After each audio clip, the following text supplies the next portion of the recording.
Hello everyone, welcome back to my channel Ratna Mondal. তোমরা সকলে কেমন আছো? অবশ্যই কমেন্টে জানি। আমি তো খুব ভালো আছি। আমার নতুন একটা ভিডিওতে সবাইকে জানাচ্ছি অনেকটা পরিমাণ ওয়েলকাম। আর তোমরা অবশ্যই আমাকে কমেন্ট করো। কমেন্ট করবা হচ্ছে কি কমেন্ট করবা, কি আর কমেন্ট করবা, কমেন্ট করো যদি কোনো কিছু করতে ইচ্ছা করে। তো আমার নতুন একটা ভিডিওতে সবাইকে আবারও জানাচ্ছি অনেক ওয়েলকাম। আর এখন কিন্তু শীতকাল পড়ে গেছে, হাত পা মুখে তো একটু ট্যান ধরবেই, ট্যান না টান। তো চলো ভিডিওটা স্কিপ না করে দেখতে থাকো। আজকে ব্লগটা ধামাকাদার হতে চলেছে। এখন একটু বেরোচ্ছি ভাই আর আমি, কোথায় যাচ্ছি সেটা ভিডিওর এন্ডে অবশ্যই শেয়ার করবো। তো চলো বেরোনো যাক। বেসিক্যালি গাড়িটা এখন যেহেতু শীতকালের বেলা একটু ছায়ার দিকে রাখার চেষ্টা করি, বাট যেখানেই আমি গাড়িটা রাখি সেখানে পড়ে যায় রোদ। কিছু করার নেই, এই কারণে একদম বাগানের দিকে রাখতে হয়। বাগানের দিকে রাখলেও গাড়িটার রোদ কোনোভাবে কম হবে না। এদিকে ভাইকে আজকে গাড়ি চালানোর দায়িত্বটা দেবো, জানি না দায়িত্বটা কতটুকু পালন করতে পারবে। বেসিক্যালি ও যদি গাড়িতে চালায়, মানে গাড়িটা যদি ও চালায়, আমি না খুব সুন্দর করে ভিডিও ক্লিপ নিতে পারি। বাট আমি যখন গাড়িটা চালাই তখন আমি কোনোভাবে ভিডিও ক্লিপ নিতে পারি না, মানে কোনোভাবেই নিতে পারি না। তো যাই হোক, এইভাবেই আমার যেতে হচ্ছে আর কি। তো আজকে কিন্তু ভাই আমাকে গাড়ি চালিয়ে নিয়ে যাচ্ছে, যে কারণে তোমরা এত সুন্দর প্রাকৃতিক পরিবেশ দেখতে পারবে। আর আমি যদি গাড়ি চালাই তখন যদি ভাইকে ক্যামেরা ধরাই, তাহলে ও যে কিভাবে ক্যামেরা ধরে ভগবান আর তোমরা জানো। যেহেতু আমি এডিট করি আমিও জানি, বাট আমার নিজের মুখ থেকে নিজের ভাইয়ের প্রশংসা আর বলতে ইচ্ছা করছে না। তোমরা ভিডিও ক্লিপগুলো দেখে বুঝতেই পারো ও কত সুন্দর ক্যামেরা ধরে। এই কারণে আজকে ওকে পুরো দায়িত্বটাই দিয়ে দিলাম যে তুই আজকে গাড়িটা চালা, আমি ভিডিও ক্লিপ নিই। তো ভিডিও ক্লিপ নিতে নিতে কিন্তু চলে এসেছি ফার্স্টেই এটিএমে, কারণ আমার কিছু ক্যাশের প্রয়োজন। তো ক্যাশের প্রয়োজনের জন্য আমি এটিএম থেকে ফার্স্টেই ক্যাশগুলো উইথড্রল করে নিলাম। উইথড্রল করে নেওয়ার পরে যে কাজটা আমি করব সেটা হচ্ছে আবারও ভাইকে গাড়ি চালাতে দেবো, কারণ মেন রোডে ওকে চালাতে দিই না, মানে যশোর রোডে মিনিমাম দিই না। এখনও অতটা পাকা হয়ে পারেনি, পাকাপোক্ত হয়নি, এই কারণে যশোর রোডে ওকে কিন্তু গাড়ি মানে চালাতে দিই না একদমই। তো এদিকে আমি গাড়ি চালাবো আর এদিকে ও কিন্তু পিছনে বসবে ভেবেছিল, বাট ওকেই বললাম তুই চালা। অনেক দিন হয়ে গেল ম্যাকোতে আসি না, আবারও একদিন ম্যাকোতে আসবো। আজকাল রেস্টুরেন্টে গেলে যে এত পরিমাণ খাবার দাবার বিল নেয় কি বলবো। যেখানেই যাও মানে ভরে ভরে বস্তা ভরে ভরে যদি টাকা নিয়ে যাও, তারপরেও তোমার খেয়ে পোষাবে না, কারণ খাবার শেষ হয়ে যাবে, টাকার প্রসঙ্গ আসবে না। মানে টাকার কোনো ভ্যালু নাই আজকাল, মানুষেরই ভ্যালু নাই এসেনে টাকার। তো যাই হোক, দেখো আমি যাচ্ছিলাম হচ্ছে চাঁদপাড়ার দিকে, আর চাঁদপাড়ার দিকে যেতে এত সুন্দর রোড পড়ে। বেসিক্যালি এই জায়গাটার ভিডিও ক্লিপ তোমরা হয়তো অনেকেই দেখেছো বহুবার। তো এই জায়গাটা আমার খুবই ভালো লাগে, এই একটা কারণেই ভালো লাগে যে দেখো রাস্তার দু সাইড দিয়ে কি সুন্দর গাছপালা।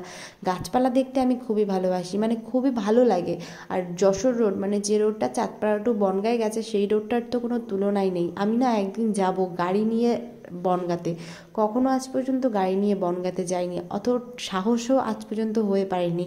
যাই হোক, সময়ের সঙ্গে সঙ্গে সবটাই চেঞ্জ হবে, দেখা যাক কী হয়। তো এখন আমি কিন্তু যশোর রোডে উঠে পড়েছি, আর তখনই কিন্তু গাড়িটা আমি নিয়ে নিয়েছি, কারণ আমি আগেই বললাম যশোর রোডে ভাইয়ের কাছে আমি গাড়ি দিই না। বেসিক্যালি ও এখনও অতটা বড় হয়ে পারেনি, আর আমাদের এখনও গাড়ির লাইসেন্সটাও আমাদের করা হয়নি। তো খুব তাড়াতাড়ি গাড়ির লাইসেন্সটা করতে হবে, লাইসেন্সটা করলে কিন্তু খুবই ভালো হবে।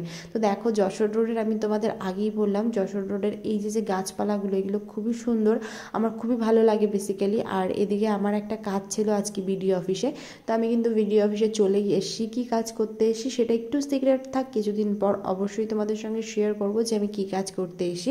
আসলে মানুষের তো মানে সিস্টেম নেই, ভালো মন্দ দিয়েই মানুষ কখন কোনভাবে মানুষের ক্ষতি করবে সেই পিছনেই লেগে থাকে, তাই সব কাজ বললে না কাজের উপর নজর দেয়।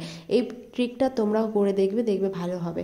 তো আমাদের যে কাজটা ছিল সেটা 20 মিনিটের কাজটা আমরা কমপ্লিট করলাম। কমপ্লিট করার পরে আবারও আমরা গাড়ি নিয়ে বেরিয়ে পড়লাম।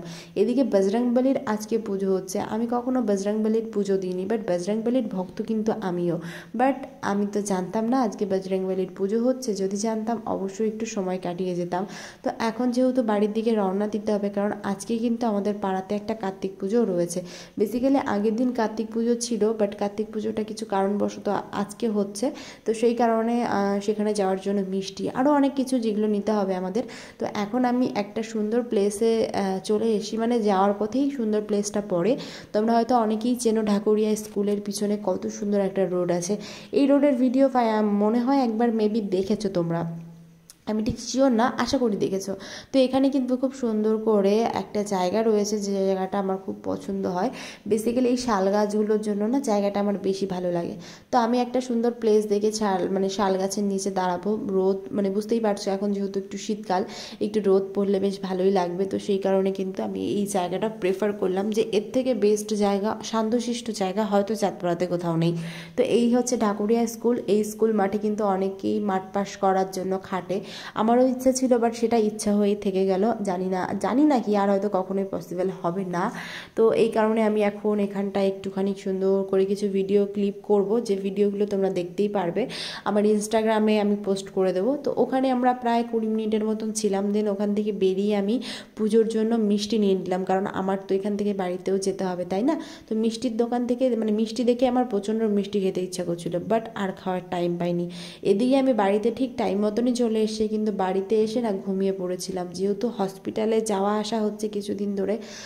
ইঞ্জেকশন নিয়ে আমার পুরো হাত তামা তামা করে দিয়েছে, সেই কারণে আমি প্রচণ্ড অসুস্থ হয়ে পড়েছিলাম, একটু ঘুমিয়ে পড়েছিলাম। ঘুম থেকে উঠে দেখি সন্ধ্যা হয়ে গেছে। দুপুরে ঘুমিয়েছি, এদিকে সন্ধ্যা হয়ে গেছে, তাহলে বুঝতে পারছো তো কতটা পরিমাণ ঘুমিয়েছি। ঘুম থেকে উঠে শুনি পুজোও হয়ে গেছে। তো মা যেহেতু চলে গেছিলো, এখানে মা আর বৌদি ভাই মিলে প্রসাদ দিচ্ছিল। তো সেই কারণে হচ্ছে আমি আর সেইভাবে ভিডিওগুলো নিতে পারিনি। পুজোটা হয়েই যায়, পুজোটা হয়ে যাওয়ার কারণে কিন্তু আমি ভিডিও ক্লিপ সেভাবে শেয়ার করতে পারলাম না। আর এই হচ্ছে আমাদের ছোট্ট কার্তিক। তো কার্তিককে কেমন লাগছে অবশ্যই জানিও, কার্তিক বাবা আর কি। আর পুজো যেহেতু হয়েছে, পুজোতে প্রসাদ খাবো না এটা হতেই পারে না। আমি প্রচণ্ড পরিমাণ প্রসাদ ভক্ত। তো দেখো এখানে লুচি, এদিকে নাড়ু, সঙ্গে হচ্ছে মিষ্টি দিয়ে অনেক কিছু অ্যারেঞ্জ করেছিল। আর সবথেকে বেশি ডিলিশিয়াস সুন্দর যে জিনিসটা, সেটা হচ্ছে খিচুড়ি। খিচুড়ি হলে আমার আর কিছু লাগে না, মানে কিছুই লাগে না। আমাকে যদি এক সাইডে বিরিয়ানি, এক সাইডে খিচুড়ি দেয়, আমি কিন্তু খিচুড়িটা অ্যাকসেপ্ট করব, কারণ খিচুড়ি খেতে খুব ভালোবাসি। এদিকে খাওয়া দাওয়া করছি। এখন আমার অনেক মেডিসিন খেতে হবে, কারণ শরীরটা খুবই অসুস্থ, বললাম জ্বর ঠান্ডা লেগেছে। তো চলো ভিডিওটা আর বেশি বড় করছি না, এই পর্যন্তই রাখছি। আমার ভিডিওটা কেমন লাগলো তোমাদের অবশ্যই কমেন্ট করে জানিও। ভালো লাগলে লাইক, কমেন্ট, শেয়ার। চ্যানেলে নতুন হলে চ্যানেলটা সাবস্ক্রাইব করে অবশ্যই পাশে থেকো। সকলে ভালো থেকো, দেখা হচ্ছে নেক্সট ভিডিওতে।